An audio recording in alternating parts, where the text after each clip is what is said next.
Voting होने वाला था, सुबह में हिना साहब को वोट मिलता है, दोपहर में ढोते होते जेडीयू में तब्दील वोट मिलता है, दोपहर में ढोते होते जेडीयू में तब्दील आता है।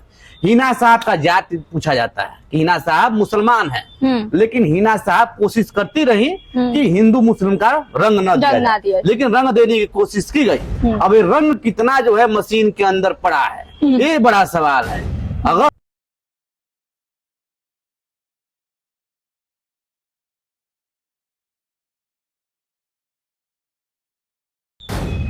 पवन सिंह चुनाव जीतेंगे, आपको समझना होगा उपेंद्र कुशवाहा नहीं जीत रहे। उपेंद्र कुशवाहा नहीं जीत रहे। ये आपका एग्जिट पोल है? मेरा एग्जिट पोल है। अच्छा, नमस्ते, आप देवनागरी देख रहे हैं और मैं आपके साथ प्राची पांडे हूँ।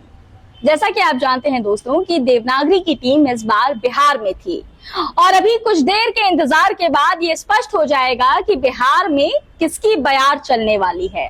जैसा कि हम आपको बताते आए हैं, हमने ग्राउंड रिपोर्ट्स की है और खास तौर से सिवान और कराकाट में हम गए हैं। सिवान और कराकाट की जनता से हमने बातचीत की है, वहां के समीकरण को समझा है और उसी के आधार पर हम आपके सामने एक एग्जिट पोल लेकर के आने वाले हैं। हालांकि इसे आप एग्जिट पोल कहिए या लोगों की बातें जो हम आपके सामने रख रहे हैं, इसके आधार पर आप ये अनुमान लगा सकते हैं कि किसकी सरकार जो है वो बन सकती है। फिलहाल हमारे साथ आयुष जी हैं। आयुष जी, आप सिवान की पहले बात करते हैं क्योंकि हमारे बहुत सारे दर्शक जो है वो सिवान से जुड़े हुए हैं, तो हम सोच रहे हैं कि पहले सिवान से ही शुरुआत करते हैं। आयुष जी, सिवान के तो पहले आप समीकरण हमें बताइए कि क्या लग रहा है आपको कि पहले वहां के समीकरण क्या है और उसके बाद आप हमें बताइए कि किसकी कितनी जो है वो वहां पर ताकत आजमाइश हो रही है। तमाम एग्जिट पोल जो है सिवान में जेडीयू को दिखा रहा है, तमाम एग्जिट पोल हिना साहब को। 2 सीटें प्राची जी, 2 सीटें जो है काराकाट पप्पू यादव का सीट, और हिना साहब का सीट। 3 ऐसी सीटें हैं जहां पे दिखाया जा रहा है कि निर्दलियों का बाहर और टक्कर है। बाकी 37 सीटों पर लड़ाई बताया जा रहा है।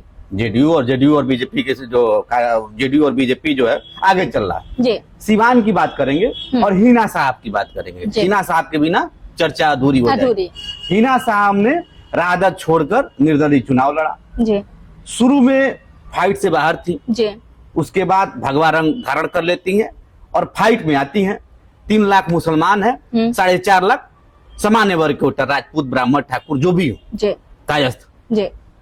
4.5 लाख लोग लामबंद होते हैं आंकड़ों में लामबंद होते हैं। और ये कहा जा रहा है कि 3 लाख और 4 लाख 7 लाख वोट, 7 लाख वोट पा जाएंगे तो डंके कर चोट पर हिना साहब जीत जाएंगे, लेकिन ऐसा होते हुए दिख नहीं रहा है।